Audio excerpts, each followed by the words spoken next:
Clarence Thompson had stopped at 100 gas stations in his life and never thought twice about any of them. But when the girl behind the counter slipped a folded piece of paper under his receipt, the motion so quick in practice that his 26 years as a corrections officer were the only reason he caught it. He looked down at the words written in desperate handwriting and knew that everything was about to change. Please help. They won't let me leave. Blue van behind building. 3 of us. What happened over the next hour?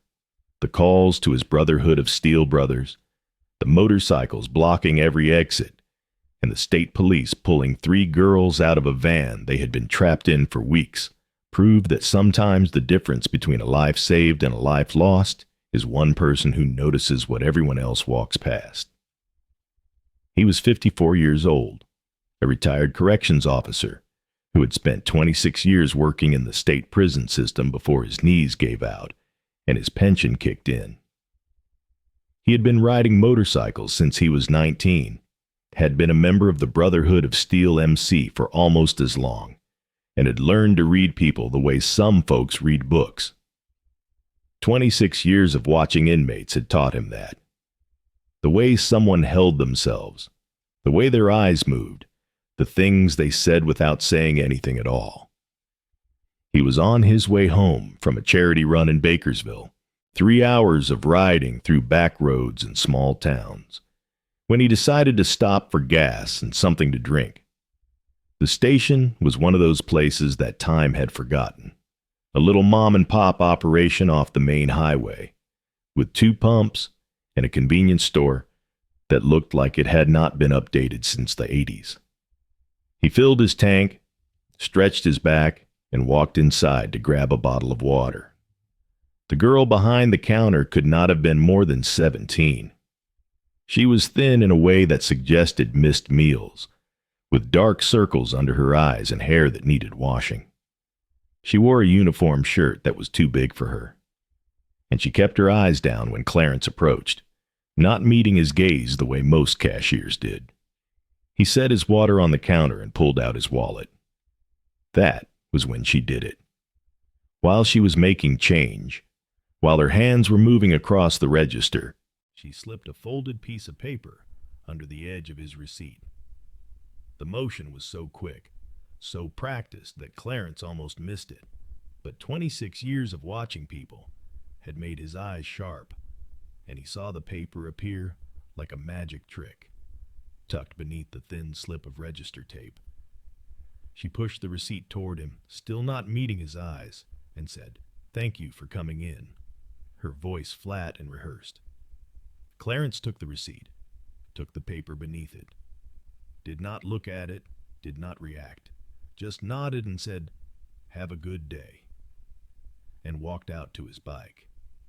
He did not read the note until he was back on his motorcycle, helmet on, engine idling, looking like a man checking his phone before hitting the road. The note was written in small, desperate handwriting. "Please help. They won't let me leave.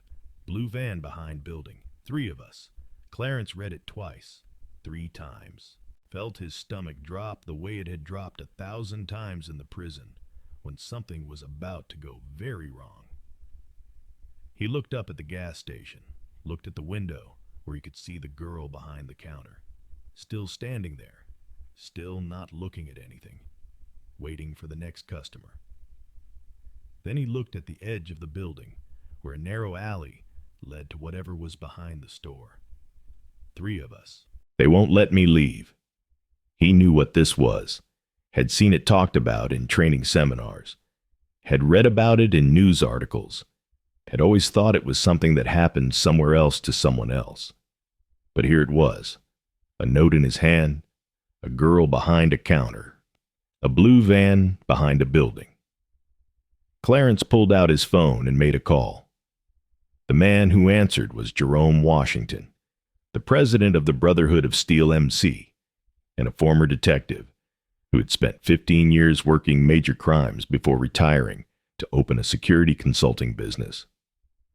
Clarence told him what happened: the gas station, the girl, the note, the blue van.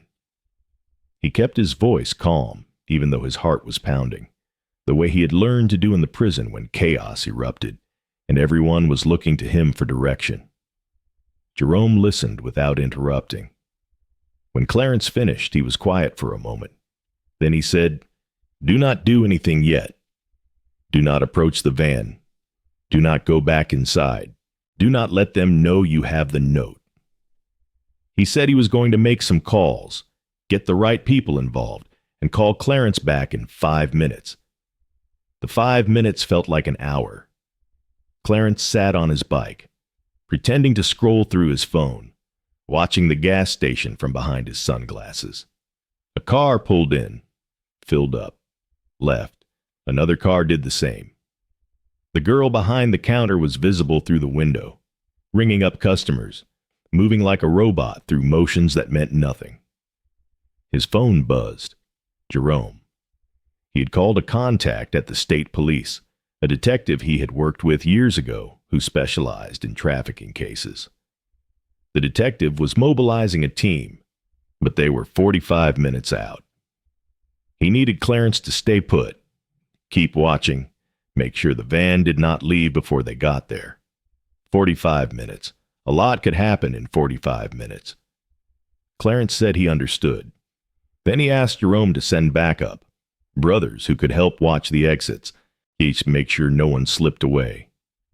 Jerome said they were already on their way. 3 riders, 15 minutes out. Clarence ended the call and settled in to wait. Hit subscribe if you believe that paying attention can save a life. Comment where you're watching from, and share this with someone who needs to know that one note can change everything. The next 15 minutes were the longest of his life. He watched the gas station, tracking every movement, every car that came and went, every flicker of activity behind the grimy windows. The girl was still there, still working, still going through the motions. He wondered how long she had been passing notes, how many people had taken their receipts without noticing the paper underneath, how many chances she had watched walk out the door. He was not going to be one of those people. He was not going to walk away. A pickup truck pulled into the lot and parked near the side of the building. A man got out, heavy-set and hard-looking, with the kind of face that Clarence had seen 1,000 times in the prison. The kind of face that belonged to someone who hurt people and did not think twice about it. The man walked around the side of the building, toward where the blue van was supposedly parked. He was back there for maybe 5 minutes, then came back around and went inside the store. Clarence watched through the window as he said something to the girl behind the counter. She flinched, barely visible, but Clarence saw it. Then the man walked back to his truck and leaned against it, pulling out a cigarette, settling in like he was waiting for something, or watching for something. Clarence felt his hands tighten on his handlebars. Every instinct he had was screaming at him to do something, to walk over there and put that man on the ground, to go around back and open that van and let whoever was inside out. But he knew better. 26 years had taught him that the wrong move at the wrong time could get people killed. So he waited.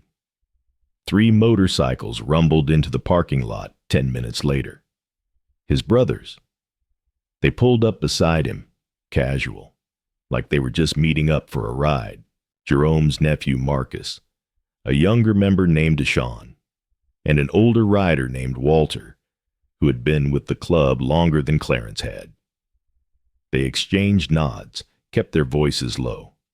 Clarence told them about the man with the truck, about the blue van behind the building, about the girl behind the counter who had risked everything to pass a note to a stranger. They spread out without being obvious about it. Marcus parked near the exit to the highway. Deshaun positioned himself where he could see the alley that led behind the building. Walter stayed with Clarence, 2 old men on motorcycles. Nothing to see here. The man with the truck noticed them. Clarence saw his eyes moving, tracking the bikes, calculating. He pulled out his phone and made a call, speaking quickly, his body language changing from relaxed to alert. Something was about to happen. Clarence could feel it the way he used to feel trouble brewing in the cell blocks. A shift in the air, a change in pressure. He was right. The man finished his call and walked quickly back around the side of the building. A minute later, Clarence heard an engine start, the blue van. Deshawn's voice came through on the group text they had set up. Van moving, headed for the back exit. There was a back exit. Of course there was. A dirt road that led out to the service road behind the property, away from the highway, away from anyone who might be watching. Marcus gunned his engine and took off toward the back of the property, not chasing exactly, but positioning himself to see where the van was going. Deshawn moved to block the alley, making it look like he was just turning his bike around. The van appeared at the edge of the building, moving fast, trying to slip out before anyone could react. It stopped when it saw Deshawn's motorcycle blocking the narrow alley. For a long moment, nothing happened. The van idled, engine running, driver invisible behind tinted windows. Deshawn sat on his bike, big and solid, not moving. Then the van's reverse lights came on. It was trying to go back the way it came, back toward the dirt road behind the building. But Marcus was there now, his motorcycle visible at the other end of the property. The van was trapped. Clarence watched all of this from the front of the gas station, his phone already out, giving updates to Jerome, who was relaying them to the state police. They were 20 minutes out now, maybe 15 if they pushed it. The man from the truck came running around the side of the building, shouting something Clarence could not hear. He was heading for the van, probably planning to drive it himself, find another way out. Walter intercepted him, not violently, just stepped off his bike and stood in the man's path. 6'3" of gray-bearded biker, with arms like tree trunks. The man tried to go around him. Walter moved with him. The man tried the other direction. Walter was there too. Clarence walked over to join them. He did not say anything at first, just stood there beside Walter, two men forming a wall that the other man could not get through. The man was swearing, threatening, pulling out his phone like he was going to call someone who could fix this. Clarence spoke then, his voice calm and steady, the way it had been when he talked down riots in the prison. He told the man that the police were on their way. He told him that the van was not going anywhere. He told him that the best thing he could do right now was stand still and wait, because anything else was going to make his situation a whole lot worse. The man looked at Clarence, looked at Walter, looked at the motorcycles blocking every exit. He stopped moving. If you're enjoying this story, hit that hype button right now. It's free, takes a second, and helps this video reach more people who need to see it. Now back to the story. The state police arrived 12 minutes later. 4 unmarked cars, lights flashing, officers in tactical gear spilling out like they had been waiting for this moment. Clarence stepped back and let them work, watching as they secured the man from the truck, approached the van with weapons drawn, called out orders in the sharp voices of people trained for exactly this situation. The van doors opened. 3 girls came out, the one from behind the counter, who must have slipped out the back when everything started happening, and 2 others, younger, maybe 14 or 15, blinking in the daylight like they had not seen the sun in a long time. They were thin. They were scared. They were alive. Clarence watched as the officers wrapped blankets around them, led them to one of the cars, spoke to them in soft voices that he could not hear. The girl from the counter, the one who had passed him the note, looked over at him once, just once. Their eyes met across the parking lot. She mouthed 2 words, "Thank you." Then she was in the car, and the car was pulling away, and Clarence was left standing in the parking lot of a forgotten gas station with his brothers around him, and his heart pounding and his hands shaking in a way they had not shaken in 20 years. Walter put a hand on his shoulder.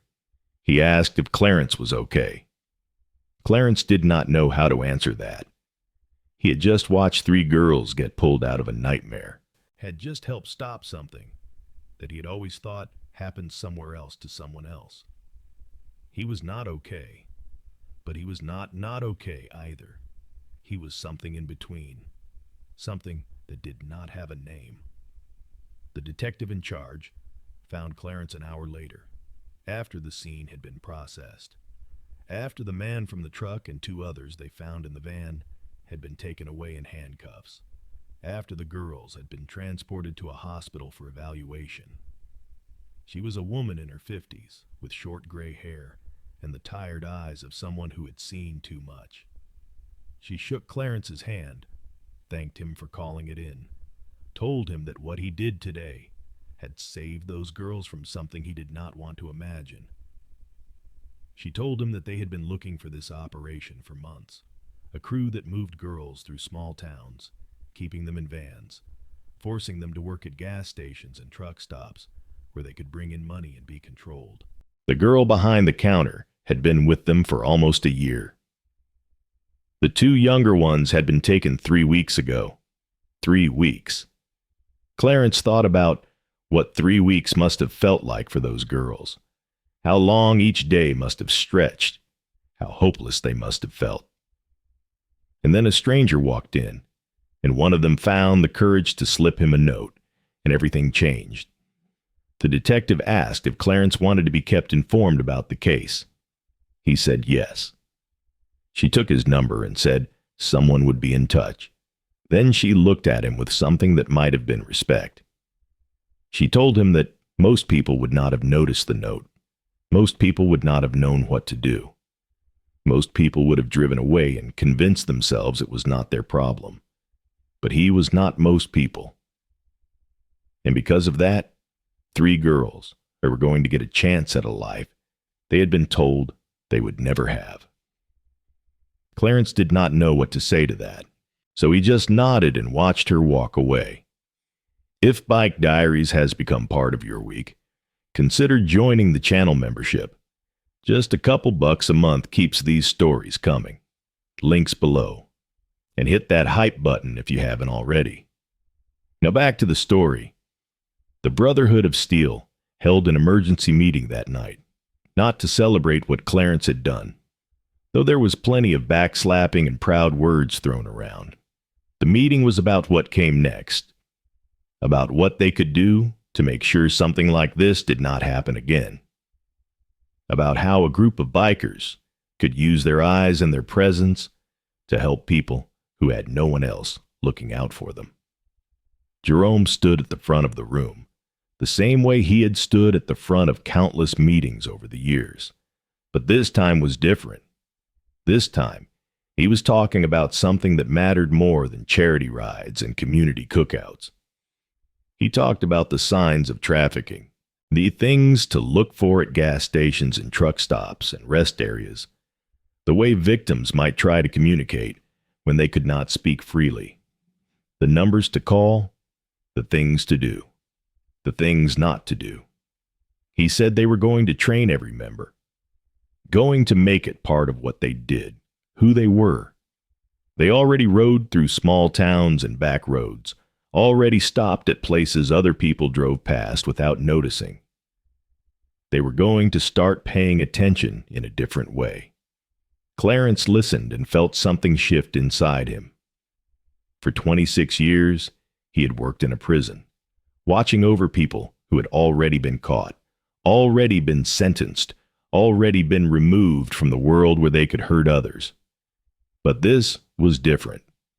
This was about finding people before they became statistics. This was about using the eyes he had developed to see what others missed. He had thought retirement meant slowing down, thought his useful years were behind him. He was wrong. The girl from the counter was named Maria. Clarence learned that 3 months later, when the detective called to update him on the case, Maria was 18, not 17, like he had thought. She had been taken from her home in another state when she was 16, moved around for 2 years, told that her family had stopped looking for her, told that no one would believe her if she tried to get help. She had passed notes to strangers whenever she could, dozens of them over the months. Most people had not noticed. The ones who noticed had not done anything. Clarence was the first one who acted. Maria was in a recovery program now, getting the help she needed, slowly rebuilding a life that had been stolen from her. She wanted to meet him, the detective said, wanted to thank him in person. Clarence said yes. Of course, whenever she was ready. The meeting happened a month later at a coffee shop chosen by Maria's counselor. Clarence arrived early, nervous in a way he had not been nervous in years. He was not sure what to say, what to do, how to act around someone whose life had intersected with his in such a strange and terrible way. Maria walked in with her counselor, a young woman who looked older than she should, with the same dark circles under her eyes that Clarence remembered from the gas station. But something was different now. She held herself straighter. She met his eyes when she looked at him. She sat down across from him and said hello. For a long moment, neither of them spoke. Then Maria said something that Clarence would carry with him for the rest of his life. She said she had passed over 50 notes to strangers over the course of 14 months. 50 chances for someone to see her, to help her, to do something. 50 times she had watched Hope walk out the door without looking back. Then Clarence walked in, and he looked back. She said she did not know why he was different, did not know what made him see what others missed. But she was grateful, more grateful than she could ever express. Clarence told her about his years in the prison, about learning to read people, to notice the small things, to trust his gut when something felt wrong. He told her that he had almost missed the note, that it had been so quick he almost did not see it. Maria smiled, the first real smile Clarence had seen from her. She said she had gotten very good at passing notes without being seen. She had practiced for months, perfecting the motion, making it look like nothing. She said if he had not been paying attention, he would have missed it like everyone else. But he was paying attention, and that made all the difference. The Brotherhood of Steel became known for something new after that.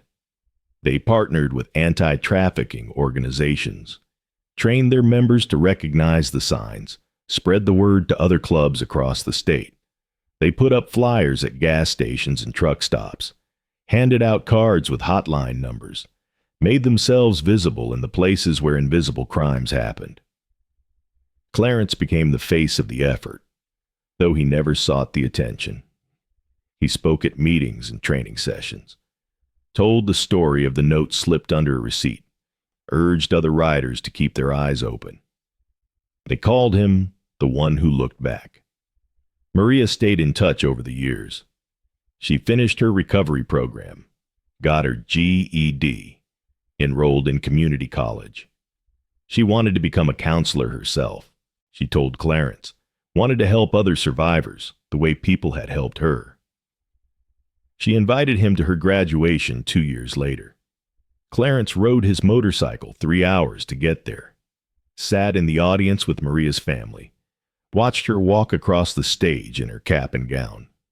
When she gave her speech, she talked about the moment her life changed, the gas station, the note, the stranger on a motorcycle who did not walk away. She did not use his name, but she looked at him when she said it, and Clarence felt tears on his face for the first time in longer than he could remember. Thank you for watching this story about a biker who noticed a note slipped under his receipt and refused to look away. It was inspired by the real survivors who find courage in impossible situations and the strangers who pay attention when it matters most.